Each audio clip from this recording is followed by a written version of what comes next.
अस्सलाम वालेकुम नाज़रीन, अवाम की राय के साथ मैं हूँ आपका मेज़बान डॉक्टर नवीद और आप इस वक्त देख रहे हैं 72 न्यूज़। आइए आपकी मुलाकात करवाते हैं डॉक्टर भगवान दास के साथ, जो कि पहचाने जाते हैं डॉक्टर हरेश साहब के नाम से, और ये पार्टनर है यहाँ सोनिया कॉटन जिनिंग फैक्ट्री के। और इनसे मिलते हैं, सबसे पहले इनसे ये पूछते हैं कि हम हुकूमत पाकिस्तान को टैक्स पे करते हैं क्या? हुकूमत पाकिस्तान को हमें सहूलियात ही प्रोवाइड की जा रही है कि हम सिर्फ जो है ना टैक्स ही देते हैं? और दूसरा जो है ना, साफ़ पानी का बहुत ज़्यादा मसला है, और ख़ास तौर पे यहाँ पे कॉटन फैक्ट्री के जो मसाइल हैं उनके हवाले से बात करते हैं। और महंगाई का तनासब बहुत ज़्यादा है, बिजली की लोड शेडिंग के हवाले से, और बिजली महंगी इतनी कर दी गई है, उस हवाले से आइए आपकी मुलाकात करवाते हैं डॉक्टर भगवान दास साहब के साथ। अस्सलाम वालेकुम। वालेकुम क्या हाल है सर? ठीक है, अल्लाह कर। सर हम तो पहले लेंगे कि हुकूमत पाकिस्तान को टैक्स पे करते हैं क्या? हुकूमत पाकिस्तान इसके अगेंस्ट हमें सहूलियात ही दे रही है कि सिर्फ हम टैक्स ही दिए जा रहे हैं? सर, जो ये हम टैक्स पे कर रहे हैं, इसका अगर 20% भी हमें फैसिलिटेट किया जाए तो मेरे ख्याल में यहाँ पे आपको बहुत बड़ी चेंज नज़र आएगी। मगर बदकिस्मती से हमारे जो आला ऐवानों में बैठे हुए हैं वो हजरात, और यहाँ पे जो बड़ी बड़ी सीटों पे विराजमान हैं, जो बड़े बड़े ओहदे रख रहे हैं, उन लोगों ने कभी इस चीज़ पे कोई तवज्जो नहीं दी, और उसका खमियाजा ये पूरी कौम इस शेप में भुगत रही है कि दिन ब दिन यहाँ पे बेरोज़गारी बढ़ती जा रही है।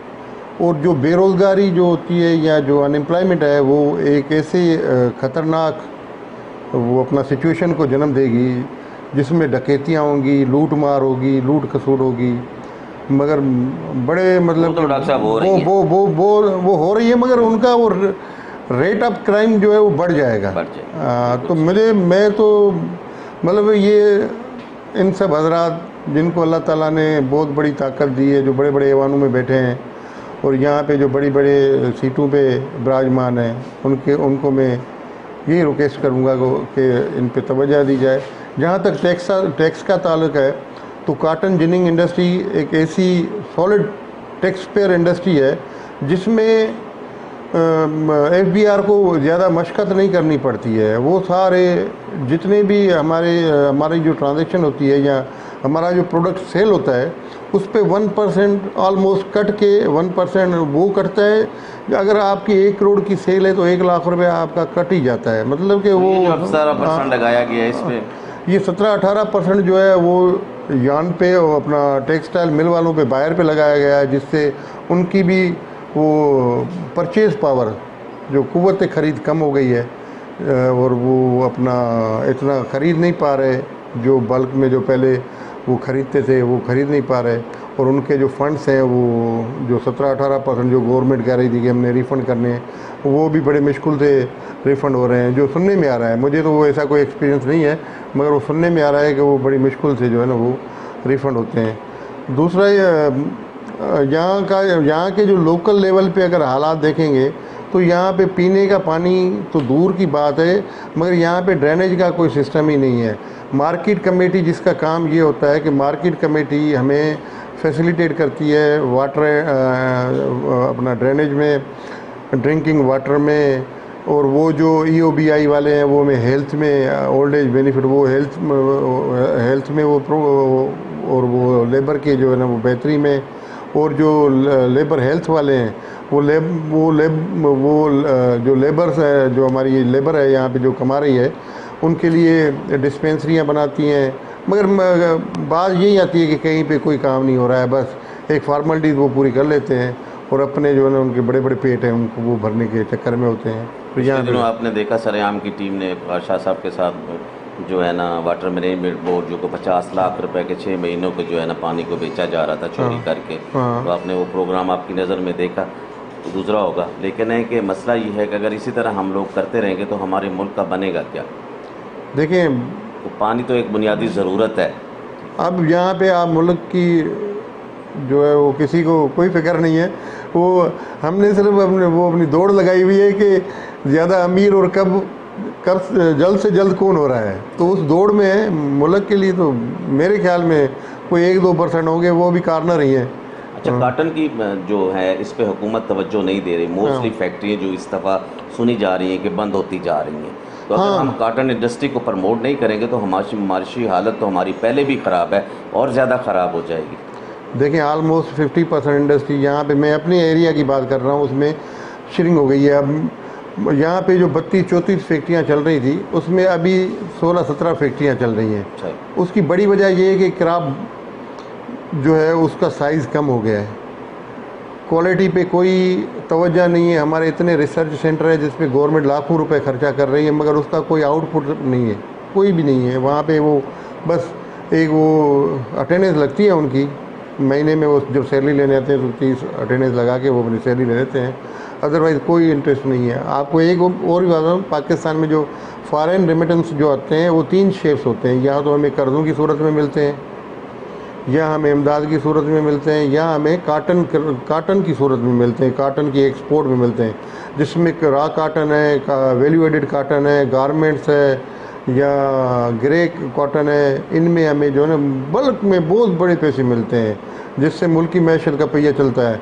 मगर बदकिस्मती से हमारी काटन पे किसी की तवज्जो नहीं है, क्योंकि काटन में जो हमारे अरबाब इख्तियार हैं उनको हो सकता है उतना कुछ नहीं मिलता हो जितना शुगर केन में, राइस मेन में मिलता हो। देखिए चीनी, हमारी यहाँ की जो प्रोडक्शन है चीनी है, काटन शुगर, अपना शुगर केन की जो प्रोडक्शन है चीनी होती है, शुगर होती है। वो शुगर हम कभी भी एक्सपोर्ट नहीं करते, काटन एक्सपोर्ट करते हैं, शुगर के कभी भी हमें पैसे नहीं मिलते। शुगर का हमें वाफर स्टॉक भी है, फिर भी वो अपना जितने भी हमारे अरबाब इख्तियार हैं उन्होंने प्रमोट शुगर को ही किया हुआ है, शुगर केन को ही किया हुआ है।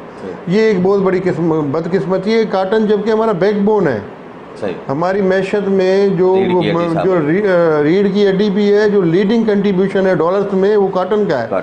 मगर अब हमने इम्पोर्ट पे जो है ना वो अपना बड़ा फोकस किया हुआ है, और हमारे जो हुक्मरान साहब बैठे हुए हैं, जो उन्होंने ये नहीं बल्कि जितने भी गाए हैं 47 से जितने भी हुक्मरान आए, उन्होंने बस यही सोचा है कि बस जो हो रहा है ठीक हो रहा है, जिम्मेदार और काटन को प्रमोट नहीं किया। इसमें मैं एक अर्ज करूं कि इसमें हम इस गुनाह में हम भी बराबर के शरीक हैं।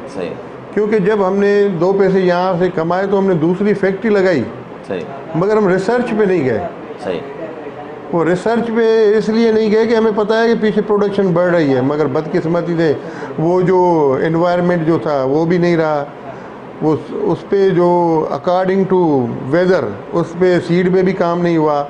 हमारे जितने भी रिसर्च सेंटर हैं वो भी हाथ में हाथ धरे बैठे हुए हैं, वो अपनी सैलरीज ले रहे हैं, मगर कोई उस पर कोई काम नहीं हो रहा है। इतने बड़े जो है बड़े बड़े रिसर्च सेंटर बनाए हुए हैं, मगर ऐसा कोई वो, क्योंकि सही मायने में सीड्स जो है ना वो बन नहीं रहा।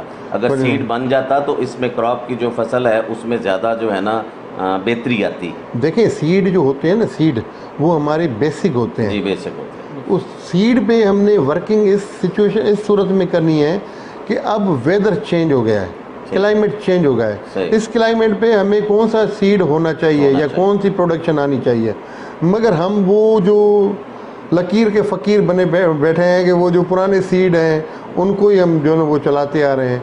और सीड कंपनीज़ भी जो है वो भी इतनी प्राइवेट हैं, वो भी बड़े बासर लोगों की है, वो भी जो फेंके जाते हैं, जो अपने यहाँ पे एग्रीकल्चर डिपार्टमेंट जो है उनकी नौकरियाँ कर रहा है, जो बासर लोगों की सीड कंपनीज़ हैं उनकी फिर हर दुकान पे, हर वो जो एग्रीकल्चर शॉप पे जाते हैं, भाई ये फ़लाँ सीड आपने 100 बैग 50 बैग बेचने हैं, वो आपने मजबूरन, फिर वो उन्होंने कोई घर तो नहीं लेके जाने ना, वो ज़मींदारों को जो ग्रोवर है उनको ही देने हैं ना।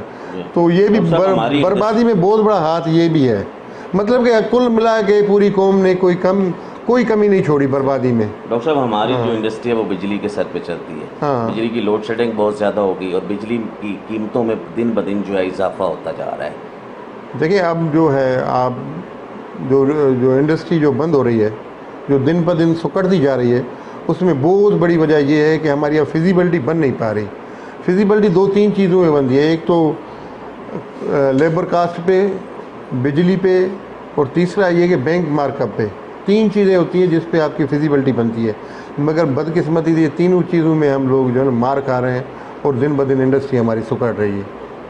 और वो दिन अल्लाह न करे, अल्लाह इस मुल्क को शादो आबाद रखे, और ज़मीन ज़रख़े ज़मीन जो हमारी इतनी फर्टाइल ज़मीन है और पूरी दुनिया की आंखें हमारी ज़मीन पे है, और वो पूरी दुनिया परेशान है कि पाकिस्तान जैसी फर्टाइल ज़मीन वो भी प्रोडक्शन नहीं उठा रहे, तो इट मीन्स के समथिंग नहीं मोर थिंग रॉन्ग। लास्ट पे आप हुकूमत पाकिस्तान को, हुकूमत सिंध को ख़ास तौर पे क्या मैसेज कन्वे करेंगे? मैं अगर कोई तलख मैसेज कर दिया मेरे लिए मसाइल हो जाएंगे, तो इसलिए मैं रिक्वेस्ट ही कर सकता हूँ मैसेज। रिक्वेस्ट ही करनी है? हाँ, मैं की जाती है ना। हाँ, नहीं मैं तो रिक्वेस्ट ही करूँगा, कोई मैसेज की तो मेरी वो ताकत नहीं है कि मैं रिक्वेस्ट ही करूँगा कि खुदारा आप होश के नाखून लें। ये इतनी प्यारी ज़रख़े ज़मीन है, कितनी फर्टाइल है कि यहाँ पे अब डिस्ट्रिक्ट सांगड़ में 24 जो है ना वो अपना वेल्स हैं, oil producing, gas producing 24 wells हैं। पूरे दुबई में 18 वेल्स हैं। दुबई के लोगों की खुशहाली देखें, दुबई की खुशहाली देखें कि वो कितने खुशहाल हैं। उनके अलावा और नहीं डिस्ट्रिक्ट सांगड़ में इतना ऑयल प्रोड्यूसिंग डिस्ट्रिक्ट है, गैस प्रोड्यूसिंग डिस्ट्रिक्ट है, वीट प्रोड्यूसिंग डिस्ट्रिक्ट है, कॉटन प्रोड्यूसिंग डिस्ट्रिक्ट है, मल्टीपल क्रॉप्स जो है यहाँ के। अगर सांगड़ की आप कैलकुलेशन करें तो मेरे ख्याल में घर में सांगड़ का हर बंदा, उसको घर बैठे 1 लाख रुपया पर मंथ, जितनी भी पॉपुलेशन है उसको मिलनी चाहिए। हम वो नहीं कह रहे कि हमें वो 1 लाख दें, मगर हम ये हाथ जोड़ के रिक्वेस्ट कर रहे हैं कि कम से कम यहाँ पे जो हेल्थ की सहूलियात जो है वो प्रोवाइड की जाएँ, एजुकेशन की सहूलियात प्रोवाइड की जाएँ, पानी की सहूलियात प्रोवाइड की जाएँ। ट्रांसपोर्टेशन का बहुत बड़ा मसला है, वो जो कम्युनिकेशन का बहुत बड़ा मसला है। इनमें ये ऐसे मसाइल हैं जिनके बेस पे आपको वोट मिलता है। कोई यहाँ पे ये आपको नहीं कहेगा कि यार हमें जॉब्स दें, हमें हमारे घर के लिए रोड दें, हमें हमारे घर के लिए गैस दें। ये इज्तिमाई काम है, इन पे थोड़ी नज़र रखें तो आगे भी आपका फ्यूचर बेहतर होगा। वरना फिर अब क्या कह सकते हैं, अल्लाह ताला सब पे अपना नज़र व करम करे, रहम व करम करे। अब इससे ज़्यादा मैं नहीं बोल सकता। बहुत शुक्रिया। नाज़रीन, ये थे डॉक्टर भगवान दास, जिनका निक नेम है डॉक्टर अजय साहब, अपने ख्यालात का इज़हार कर रहे थे। बड़ी अच्छी बात है कि खासतौर पर हुकूमत पाकिस्तान को मैसेज भी दिया जो आपने सुना। कैमरामैन जवेद शाह साहब के साथ डॉक्टर नवीद 72।